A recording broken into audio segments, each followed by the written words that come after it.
Hello, I'm Dylan. And I'm Kiyan. And this is Trust Your Doctor, that podcast where you fall in a creek. Because this week we watched Castrovalva. Written by Christopher Bidmead.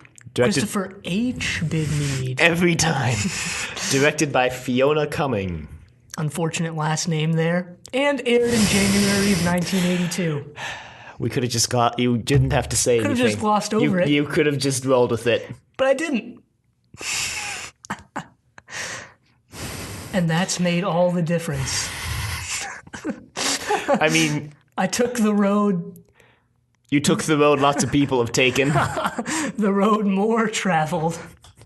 And that has made all the difference? Was it worth it? Yeah. Yeah, I thought you were going to say that. So, this week...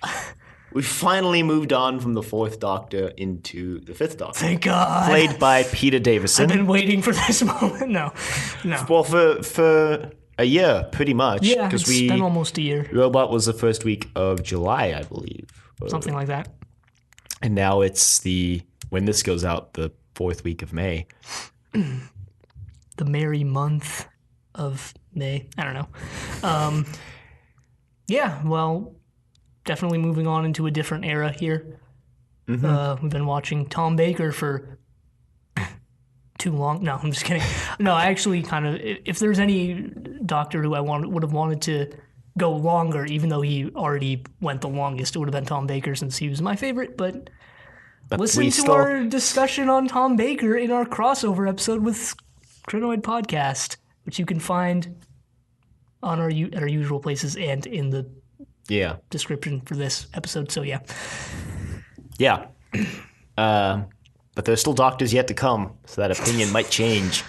So, it begins with a reshoot of the Fourth Doctor regenerating. I think this is the first time they've actually reshot the cliffhanger since season 4, I think. When did they reshoot the cliffhanger in season 4? No, they used to just do that for when they recorded the next episode. They'd reshoot the cliffhanger. I only found this out a couple days ago. Oh. Well, no, yeah, I knew they reshot this one here because some of the dialogue is a little different. Yeah, apparently they accidentally swapped a line from Nyssa to Tegan. I didn't notice it until I read it. Yeah. But yeah, I'm sure people have watched this and been like, oh my God, this completely breaks immersion. Well, you probably, if you were actually watching this as it aired, you definitely wouldn't have noticed, because this was months later, a year later almost. Yeah, it took a while. When did season 18 end? I want to say it was January of 1981, but I think that's wrong. No, it was February, March, so it was almost a year. So almost a year. But yeah, it begins with that. Then the Doctor stumbles to his TARDIS with the companions helping him, and then they get captured immediately by guards. Yeah, cops from the Pharos project. Well, yeah, I guess they were guards, not cops. One of the most noticeable things in this entire sequence here was that Matthew Waterhouse's acting improved a lot. I'm not going to say it was good, but it improved a lot. He didn't hold on to it, though. He didn't hold on to it. But in this sequence, I was like, dang. He's kind of good now. But no, it doesn't last. It doesn't last. But at least there was this one scene where you can look back and say, Adric didn't suck. Well, he tries convincing the guards that they're from outer space. Outer space, sorry. He says it's a trap at one point. So I noted down Admiral Adric. Because, Admiral. Yes, yeah, I know. Okay. All right. If you counted up everything that we make references to on the show, Star Wars is probably number 1. I don't know about that. I think it is, but I think it is, but I don't know if it is. Yeah. I didn't claim to be a definitive source. You didn't claim to be a divine source of knowledge? No. I think. Well, anyway, the Master's TARDIS lands and zaps all the Tegan, Nissa, and the Doctor kind of make a break for it. Yeah, we have some weird music, kind of interesting. Kind of reminded me of K9 rolling through the swamps of Alzarius. And that music keeps up for the whole thing. Yeah. I don't know who composed this. I forgot to check. But we can do that right now. Paddy Kingsland still. Huh. Didn't we say it was Paddy Kingsland all the way till... Oh yeah, at some point during this season. Or something? Anyway, the Master's TARDIS appears, zaps some guards, and then seemingly doesn't do anything to Adric. But it does. Yeah, you find out later the Master actually kidnaps Adric and then projects like a simulation of Adric, a model. Back into place. Yeah. Anyway, they escape in the TARDIS. They get the Doctor in the TARDIS and everything, and they're good to go, right? No. The Doctor is suffering from his usual regeneration weirdness. Well, he said it feels different this time. Yeah, this time it's going completely haywire. He spouts off some lines from previous Doctors, which was a nice touch. And he calls he talks to his previous companions. No Leela, unfortunately. He does a first Doctor impression, which was good, and then he did like Patrick Troughton's second Doctor impression, which was actually really good. Yeah, I didn't notice it as being like great. I just was like, okay, yeah, it's an impression. But it was a really good impression. So yeah, unfortunately, no name drop for Leela, but we do. Or the third Doctor. Now that I think about it. Yeah, no, he doesn't do the third Doctor. He does mention Joe, Sarah, Romana, K9, I think, and Jamie. Actually, a lot of companions. He calls Adric Jamie, I think. He calls Tegan and Nissa she calls him Vicky, I think. Yeah, he calls one of them Vicky. Yeah, he does. He calls Tegan Vicky. So he's going through some stuff. Meanwhile, Tegan, we had the discussion about Tegan last episode. Well, in Logopolis, which wasn't actually our last episode, but 3 weeks ago. You know what I mean. We had that discussion there, but whatever your stance on that point of contention there, it's completely irrelevant here because, like every companion, she's just completely on board now. Everyone's just on board, and everyone seems to know that the Doctor's regenerating. Yeah. It's kind of weird. Like, I think they did that so that the audience, who probably wouldn't know, had someone to explain it to them. There was also, they kind of do explain it away because they look it up in the databanks and they find out what that actually was later. Mm-hmm. They kind of... No, yeah, you're right. No, you're right. They kind of explain it away there. But it does seem kind of like they're just too accepting of it. But I'm okay with that. I don't want them to waste time not being accepting of it. Well, they do spend the whole first episode wasting time with the Doctor trying to find the zero room. No, I liked this. I felt like if they didn't have these first 2 episodes, it would have felt a little rushed. This could have easily been a 3-episode serial with the first and second condensed into one. That's not to say that they didn't do it well. I'm just saying they could have done it as 3 episodes. I did feel like it would have been rushed if they had done that. I don't really think that it would have been rushed. Because I liked all the stuff with the Doctor being out of it. I mean, you liked it, but it wasn't necessary really to the plot. It wasn't necessary, but it enhanced it, I would say. But if it's not necessary, then cutting it down to 3 episodes wouldn't make it feel rushed. I don't know. I still feel like it would. I feel like what we got enhanced the story rather than detracting from it, rather than being unbearable to get through. Because it wasn't. We also get mention of the TARDIS cloister bell thing, which apparently becomes a big thing. Mm-hmm. Not that I'm too fond of the idea.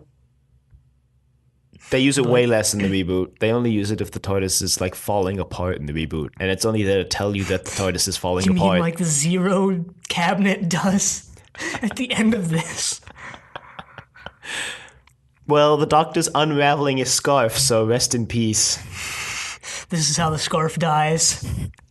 He uses it to map the way through the TARDIS. He's still trying to find the Zero room with Adric. Yep. The Zero but it room. turns out that it's Nissa who actually finds the Zero room. Yeah.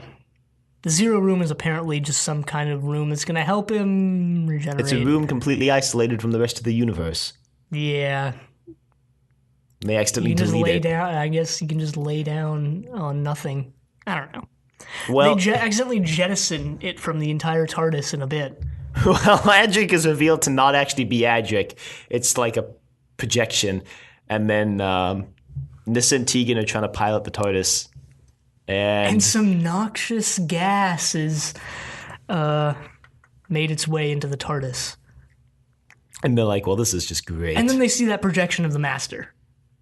Well, we've been cutting to the Master throughout this, has been revealing his plan to destroy the TARDIS with the Doctor inside, which is kind of weird and unmastery. Well, he has Adric trapped in like this little web type thing. And this is where I mentioned that in my notes that Matthew Waterhouse's acting actually hasn't improved, because I don't remember the actual line, but he keeps going like, it's not me, or something like that. I don't know, it was just terrible. Yeah. I don't think we need to keep going on and on about how crappy Adric is, but... You find out later that Adric is piloting the TARDIS into the beginning of the universe to destroy the Doctor and co. Yeah, Event 1. That's where all the hydrogen gas is coming from. He's piloting it into Event 1 to blow everything up. But Tegan and Nissa are told by the Doctor that they need to fulfill they each have like a special role in the TARDIS and they need to fulfill it, which I actually think is kind of nice. They have this 4-person TARDIS crew. I'm going to talk about the 4-person TARDIS later. Not that I think at all that they're going to go anywhere with this, but just the idea, just putting it out there is kind of nice. So they each have like a certain role to fulfill. And Tegan being a flight attendant, it just felt like, to me, the Doctor was being delirious. That too, but it didn't feel like they were trying to set anything up for the future. I don't think they are setting anything up for the future just based on this show, but I don't know. I feel like it could be a cool concept if they go anywhere with it, and I don't think they will. They won't. I don't think they will. No, they probably won't. But Tegan does have to... You're also forgetting that the Doctor came in a wheelchair. You're forgetting that sick wheelchair. I was like, that wheelchair should have been the new canine. It should have been like a talking, robotic computer wheelchair. And it could have just wheeled itself around. Admit it, it's a great idea. No, that's a terrible idea. No, it's actually a great idea. That's an awful idea. 5-person TARDIS? Yeah, well, 4 people and 1 wheelchair. No. You mean what? You don't want a wheelchair as a character? No, what? No. Well, I do. You're insane. I know. If you know you're insane, you're not insane. No. No, that's how that works. That's how that works. No, I'm just declaring that's how that works. No, not really. In this instance, I am a divine source. Well, I'm the divine source of all wheelchair knowledge. But that means I can be the divine source on insanity. But wheelchairs are insanity. No.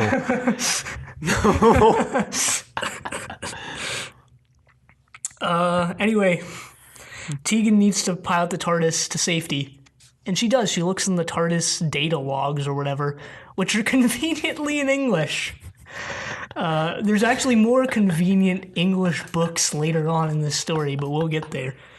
Well, they're piloting it because we find out to escape the event, they need to vent some of the rooms and convert it to energy. Vent some of the rooms. So they have to vent a quarter of the TARDIS at random, and they don't know if they can vent not the console room, so they just go for it, and it vents the zero room. Well, yeah. So they need to find somewhere for the Doctor to rest, and they look in the logs, and it's like, previous Time Lords have rested at Castrovalva.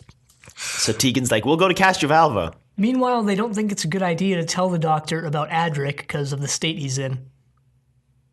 Yeah, the fact that Adric is, captured by the Master and all that.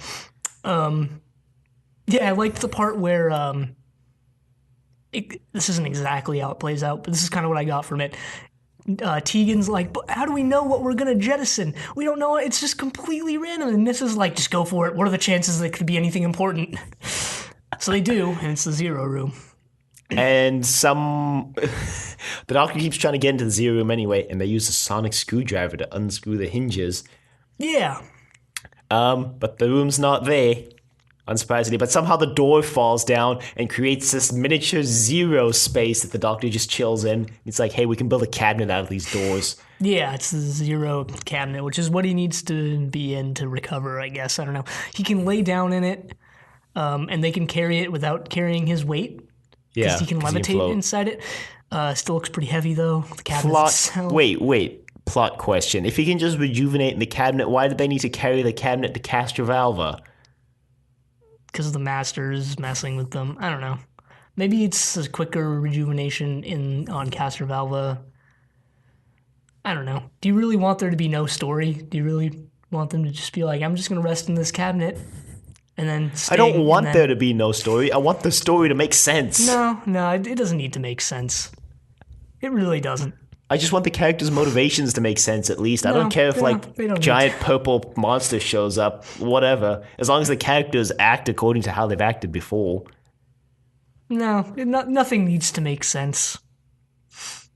What does make sense is how Nyssa changes out of her cumbersome dress and into more practical pants. But all she does is take the skirt off. But still not very practical shoes. She had those pants on underneath, you know that, right? She just took the skirt off.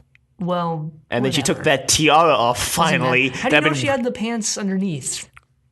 You could see them? Not really. Yes. Really. The skirt does not go all the way to the floor. Oh, yeah, no, it doesn't. You're right, yeah. But we don't know if they're the same pants. I think they are. Like, pretty certain they are. We don't know if they're the wrong trousers. The guy who wrote that actually worked on Doctor Who, apparently. I forgot what story, but... Yeah, she also finally removes that tiara I've been wanting her to remove for 2 serials. But she does that... Well, she removes something because she falls in a creek because the wheelchair that they're wheeling the cabinet on falls in a creek. And then they're like, shoot. And Nyssa goes to retrieve it and falls in the creek too. Yep. This is when they're already on Castrovalva, by the way, because Tegan landed the TARDIS sideways. Interestingly enough. So, they decide to scout ahead, and when they come back, the cabinet is empty, and there's blood. And blood everywhere. There's blood everywhere. No. There actually is, like, a long trail of blood. We never find out whose it is. I guess it was supposed to be the Doctor's? I don't know. No, because the Doctor was following the trail of blood. Yeah, but then he, like, was he following the trail of blood? He passed out at the end of it. Because he had, like an amnesia bout, and he was looking for someone called the Doctor, so he followed the trail of blood. I guess it must have just been one of the... it was probably that animal they were roasting. Maybe. I don't know. Because we cut to various scenes of the Castrovalvans in full hunting garb. Yep. Looked pretty cool. Too bad they didn't wear that more. Yeah, they're out hunting for food, I guess. And the Doctor's following them, and Nyssa and Tegan are following the Doctor. And the Doctor gets captured. But then they let him go when they get inside. Not really captured. They bring him in, and you find out that they're not going to do him any harm. They're pretty accommodating, the Castrovalvans. Thank goodness for that. Yeah, the Doctor is prescribed some rest and some medicine, and he meets the librarian, Shardovan. Mm-hmm. Apparently they have a huge library, which the Doctor and eventually Nyssa both are pretty interested in, and Tegan. Oh, and they keep telling the Doctor about the Portreeve. Right, who I guess is like the elder of the city? He's the master. He's the master. I didn't see it coming until, like, barely the end. No, yeah, they did a good job of covering Anthony Ainley and all that makeup so you wouldn't know just from his appearance. No. And also his pseudonym was, God, what was it? Neil Toynay, which is an anagram of Tony Ainley. Still yeah, something like that. But anyway, they give the Doctor some blue Kool-Aid. Okay, Jim Jones. Not that kind of Kool-Aid. The regular Kool-Aid. Probably. But not the powdered Kool-Aid, the pre-made Kool-Aid. Well, maybe the powdered Kool-Aid, because it's made from herbs, so... You're really trying to sell this Kool-Aid metaphor. It's not working. Maybe it was Powerade. What's to differentiate it from being Powerade or Gatorade? Yeah, maybe it was Gatorade. Maybe it was just blueberry juice. Pretty sure blueberry juice isn't, like, bright blue. Not with that attitude, it isn't. Maybe it was just water with food coloring in it. That's probably what it was. Behind the scenes. What if it actually was Kool-Aid behind the scenes? Maybe it was acid. What? I don't know. Just do acid on set? Why not? Matthew Waterhouse... I don't know. We'll get into how Matthew Waterhouse was apparently hungover in the final episode. Yeah, drinking too much. Well, anyway, Nyssa and Tegan make it to the city. 2. The city, not the city 2, just the city. Well, they also make it to the city. Yeah, I wanted to clear that it wasn't the number 2. It was Castrovalva 2. Return to Castrovalva. That's a bit impossible. Return to where Castrovalva was. And mourn everyone who died there. But not really. Well, that's dark. So the doctor meets up with Nyssa and Tegan and like, you should probably get into this cabinet, yo. So he does. He drinks some more Kool-Aid. He gets into the cabinet. And he seems to be kind of recovering-ish. Yeah. Not really. He seems okay. Not tip-top. He keeps jumping out and having these flashes of, oh no. He meets the Portreeve. The Portreeve's like, look at these books. I've got all these books, yo. Look at this tapestry. This tapestry, not suspicious at all, man. I didn't get what that tapestry was supposed to be. Was it just supposed to, like, project whatever was happening at the moment? I guess. I guess. It was a cool concept. I didn't know what it was for, though. I guess it was just for hiding the Master's Hadron. You mean Adric? Yeah, for hiding Adric. I forget what he calls the little room thing, but it doesn't matter. The Large Hadron Collider. Yeah, definitely. The Large Hadron Collider. Just colliding Adrics together. To create new, unheard of Adrics. Hey, 2 Adrics are better than 1, right? No. 2 blind cats are better than 1. Nice. Bringing it back. So, what happens? They kind of just muck around for a bit. Then Nyssa decides to go see their library. And she and Tegan come out of the library with this huge stack of books about, well, the Nyssa wants to learn, yep, it's happened. It already happened. Nyssa wants to learn more about That still hasn't happened for Adric yet. Just realized. Has it not? Nope. Not surprised. But anyway, it hasn't happened for Tegan yet, but I'm sure it will soon. We'll get into Tegan, I guess, a bit at the end. Mm-hmm. But no, Nyssa wants to learn more about something or the other that's going to help the doctor. I forget what it was called. But she wants to see... Biomedical something. Yeah, telebiogenesis, I think. Mm-hmm. She wants to learn more about that. She wants to see if they have any books on it. They don't. But she and Tegan decide to brush up on their Castrovalvan history, which is apparently a 30-volume series that they both apparently can read. Which makes sense later, but at the time, you're like, how can they read that? Their books? How can they read? Well, Tegan is from Earth. You're like, how can she read the alien text? And this is from, what's it called? Trocken, so. How can they read? How can they Anthony read? Nailed it. So, the doctor... It's like, oh no, we gotta escape. So they're running around and it turns out everything's folding in on itself and they're like, oh no. Yeah, it turns out time is collapsing. Turns out something like that. This Castrovalva was based on an M.C. Escher painting, so None of this is surprising if you know that, but if you don't know that, you're really freaking confused. Well, I kind of liked what they did with the set and stuff and some of the effects they did, like them running the parallel, not parallel, the reversed mirror image walkway thing. It's kind of Scooby-Doo-ish. They go into one door and they immediately come out the other end of the screen. I liked it. I liked what they did with that, even though it wasn't necessarily the best set in the world, but It looked good. yeah, it did. It looked good.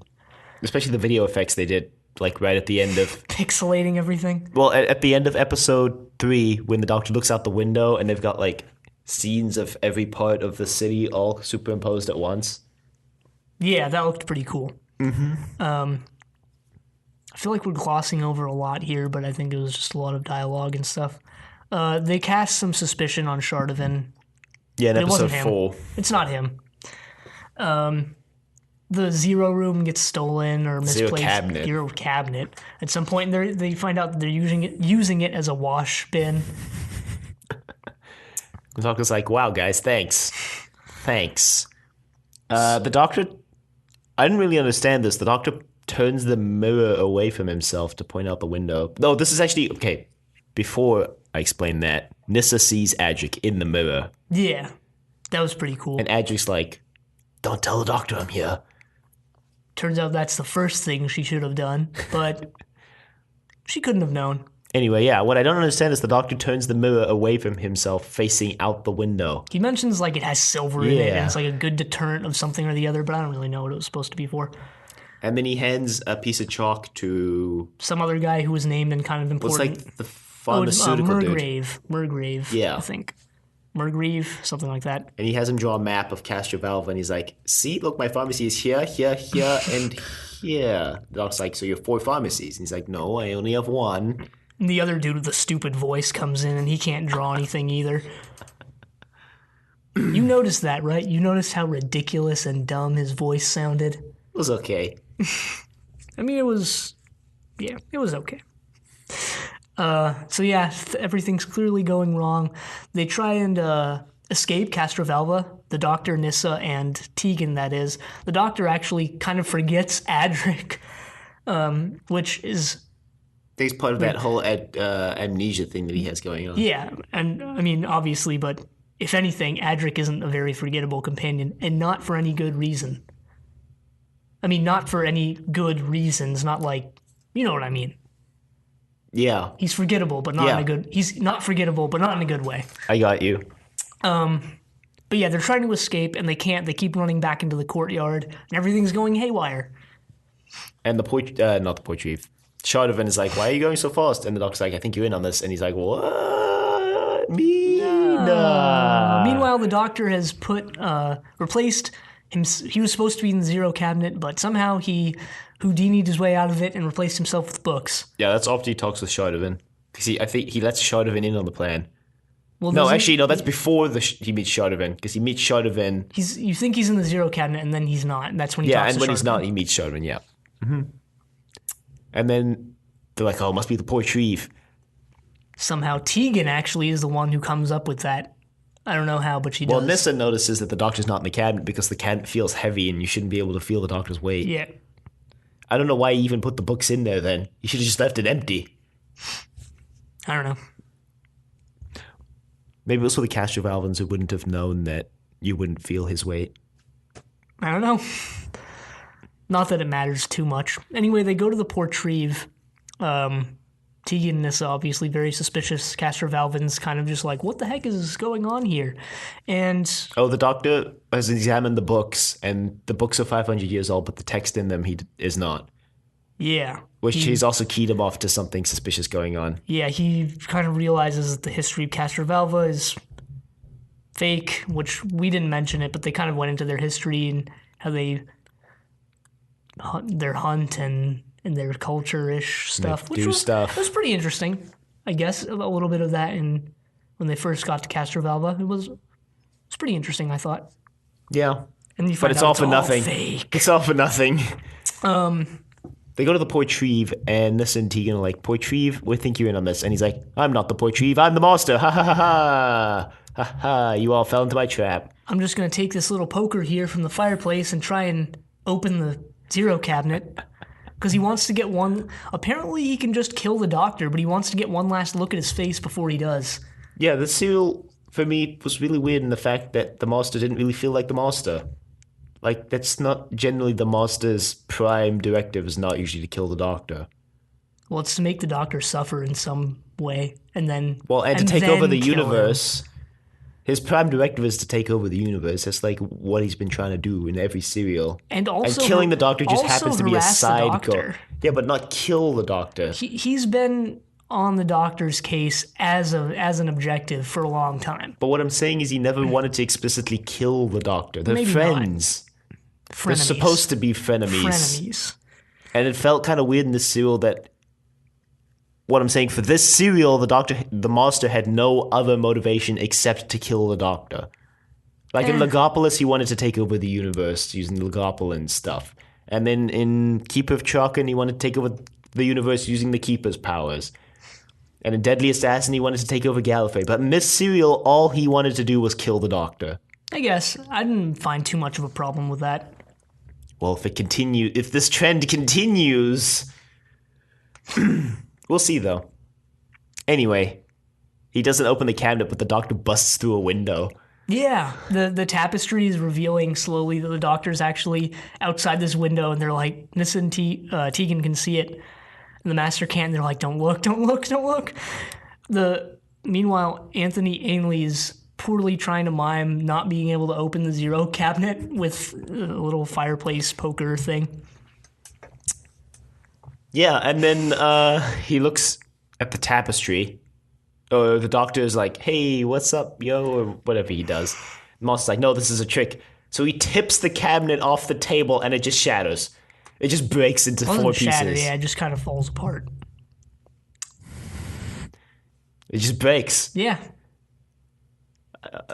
Should have just done that first, to be honest. Guess so.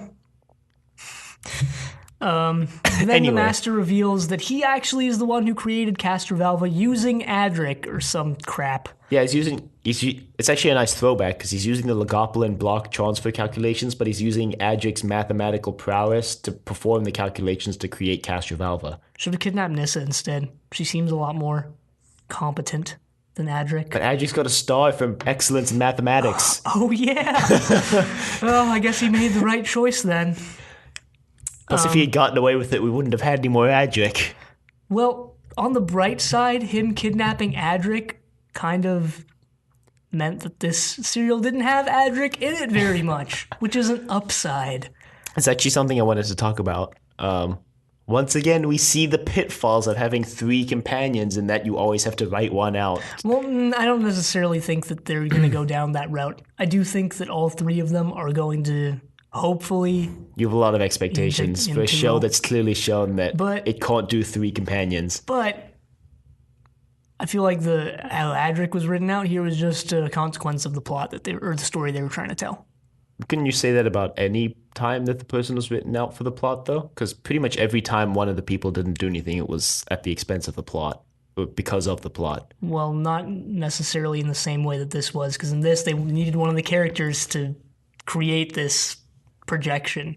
Whereas before it was just like, okay, I don't know what to do with this character, so just have them do nothing. I guess, but it's still clearly indicative of the fact that they can't have three companions on the screen. Well, I wouldn't say it's clearly indicative. I think it is. But we will see in the coming weeks. On the bright side, I really liked Nissa and Tegan's dynamic. It was top quality. Yeah, I like Tegan. I like Nissa. Yeah, so do I. I like both of them. Their dynamic, though, was even better than them individually when they were trying to figure out what to do with the Doctor. Really good stuff. I hope they continue that. I really hope they continue that. I don't think they're going to continue it. I don't think they're going to continue it at all. I'm sad. The Master reveals that, like we mentioned, Castrovalva was just a projection. He created everything. Their entire history is fabricated. He was the one who inserted information about Castrovalva into the TARDIS databanks. He was the one, Adric was the one, who piloted the TARDIS to Castrovalva. Sorry, Tegan. Unfortunately, you didn't do anything. Darn. Yeah, I really liked that idea of Tegan being able to take control of the TARDIS Well, Easily. Adric can pilot the Yeah, TARDIS. Adric can. I like that idea too. That's one of the things I like about Adric's character. See, I'm going to give credit where credit's due. I don't completely hate Adric's character. I mean, neither do I. Doesn't mean I have to like him, though. No, I don't like him, but I like aspects of his character and like ideas behind his character. They're executed poorly. All I'm saying is I don't completely... I can't say I hate him 100% because I don't. He's just not likable. He's not. Especially since he actually sells out the Doctor at some point in this serial when the Moss is like, you should just join me, Dad. Just like, okay. Do you remember that? Seems like was it like episode 2? Yeah, he was bluffing or something again. I don't really know what he was doing, but... He was bluffing. I used that same excuse last time he did that, and you were like, yeah, okay. Yeah, that's because last time it was just hilarious. Here was less hilarious because it was just weird, but... No, it's less hilarious because it's less hilarious because they keep doing it. Maybe, I guess. That was also less of a prominent scene here. But yeah, Castrovalva is pretty much going haywire. Well, because the Doctor rescues Adric, and then because Adric's not in the little web thing, everything starts falling apart. Yeah, so they need to escape, and Adric is the only one who can... Well, first it's Murgrave who's the only one who can see the path out of Castrovalva without it looking all weird and time collapsey. And then he starts seeing the time collapse too, and then Adric is the only one who can navigate them out because he was the one who created Castrovalva.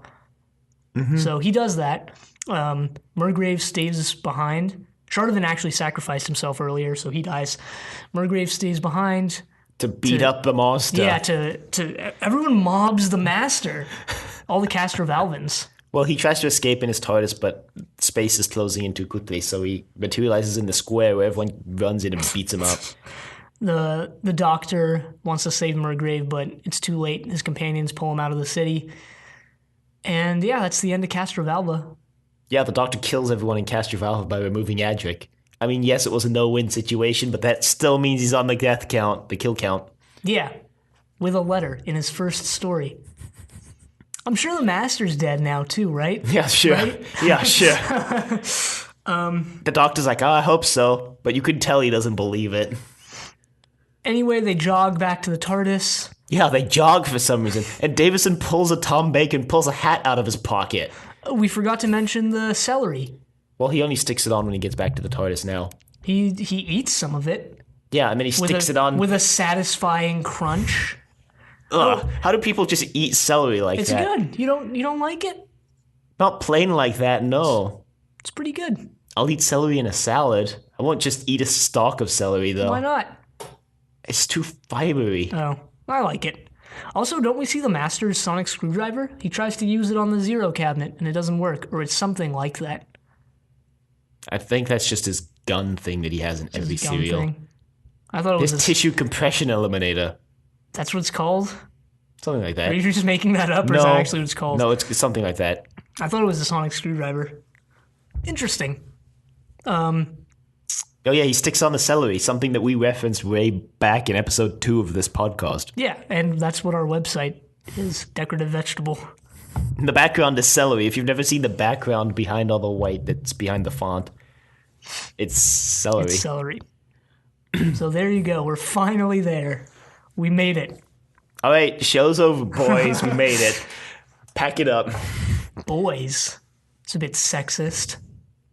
What if I was only talking about you and Jim and Martin, and every person we've ever had on this show has been a guy? Well, then you should have made that more clear. I just did. That's exactly what I was doing. Well, no, you just said what if. Doesn't mean you necessarily were. I am. It is. Okay, then. There you go. Made it clear. Should have made it clear to begin with. I just did. Should have done so earlier. I mean, we're 39 minutes into the episode. And it seems to be going nowhere. No, I'm just kidding. This is actually when the Doctor reveals to Tegan that no, she didn't pilot the TARDIS, unfortunately, though I hope that she eventually does. Because they're kind of setting it up that, like, she might learn one day. Maybe. Hopefully. If Adric can, then she can. Obviously, I've hinted at this before, but I have seen one Fifth Doctor serial before, so I know some vague things about what happens to the characters. And I'll mention that serial when we get to it, eventually. And then it just kind of ends. They get into the crooked TARDIS, and it ends. Yeah. So, nice setup for the Fifth Doctor. I really enjoyed this. Yeah, it's one of the better setup serials, Yeah, I'd say. I liked this regeneration a lot, if only because of the references to the past characters. Yeah, but I think it's not really going to work after this, because at some point there's going to be so many Doctors to previously reference it, it's just going to be really cheesy. Well, no, they don't have to reference. It worked here, but I'm saying in the future there'll be so many characters, and everyone will be like, oh, we should reference this character or that character, and it'll just be cheesy. Well, I'm not saying that they have to do that in the future, but I liked it here. Yeah. And I don't think they are going to do that in the future, and they've shown that they haven't done that in the past. So Well, they didn't really have a lot to they didn't reference have much in the to past. reference in the past, but they had stuff to reference in the past, which they didn't, to this extent. But yeah, Peter Davison, at least in this story, I felt really carried on what made Tom Baker a fun Doctor. What made the Fourth Doctor a fun Doctor? Yeah, I think though that he's going to grow more into his own character in the coming serials, and I think the only reason why this one he played it more like Tom was because of the whole regeneration haze thing. I do think that same thing, and I think he's going to be a lot less likable as time goes on. You think he's going to become less likable? Well, less quirky and fun, so yeah, less likable. Quirkiness and funniness isn't the only qualities that make someone likable. Those are like the biggest qualities for me. Well, for you then. No, I'm not saying he's going to be hateable, but I'm just saying he's probably not going to be as fun as he was here. Well, he's not going to be Tom. That's the thing. We would like comparing him to Tom all the time is going to be unfair to Peter Davison. Not really. I think it would be. I mean, I don't know. we came out of Pertwee's era into Tom's era, and we pretty much said, yeah, we like Tom better than Pertwee, but we're going to stop comparing the two because they're like obviously different interpretations of the character, and we did that for Troughton and Pertwee as well. And I think after this serial, it would be unfair to compare him to Tom. But then if you're going to do that, then you might as well not even have a favorite Doctor. Well, I mean, I'm saying, because what you're saying is that he's going to be less likable because he's not going to be Tom. Is basically what you're saying. What I'm saying is that Tom set a pretty high standard that we enjoyed. So, but I'm saying whether you try to or not, you're going to compare what we have now to what we had in the past. But and what that's I'm gonna saying make is, it less likable. as a character, you have to, if you like him or not, you consider him on his own. Whether you like him more than Tom or less than Tom, you would compare them. But if you deciding whether or not you like the Doctor would require you to consider him on his own merits. I guess, and that's something we'll have to see. But I don't know. I don't think he's going to necessarily carry on the enjoyableness from the end of Enjoyableness to you. Doctor. Well, duh, of course. I'm not speaking on anyone else's behalf here. Well, you haven't claimed not to be until right there. Should have made it clear earlier. No, not really. Yeah, you should have made it clear that you weren't speaking on everyone's behalf. No, not really. That's not really something you would assume. Oh, I really assumed you were speaking on my behalf. Oh, maybe I have been this entire time. Oh, this is awkward. But yeah, Tegan seems to be a pretty enjoyable companion. I still like Nissa more. I'd say it goes Nissa, Tegan, Adric for me. I'd say for me it goes, I don't know, I'm not going to make any judgments on Nissa/Tegan yet, but I would say Nissa/Tegan, rocks, Adric. I don't even think there's any rocks in the TARDIS. Just any rock. Just pick a rock. It's better than Adric. What about the Rock? Dwayne The Rock Johnson. Next Doctor Who companion confirmed. Hey, he would be better than Adric. He'd also be like twice the size of the Doctor. I don't think we have anything else to say. Is a 12th Doctor companion? Dwayne The Rock Johnson. Why not? Playing himself. Playing his WWE persona. I really don't think we have anything else to say. You can email us at thedoctor@decadentvegetable.com. Questions, comments, concerns, angry rants, love letters, thoughts on the Fifth Doctor. Find us on YouTube at Trust Your Doctor. Find us on iTunes at Trust Your Doctor. Google Play at Trust Your Doctor. Leave a rating if you like the show. Also check us out on Facebook. Trust Your Doctor. Like us on Facebook. Also check us out on Twitter, TYD Podcast. Follow us on Twitter. And next week, we continue on with 4 to Doomsday. But until then, the end.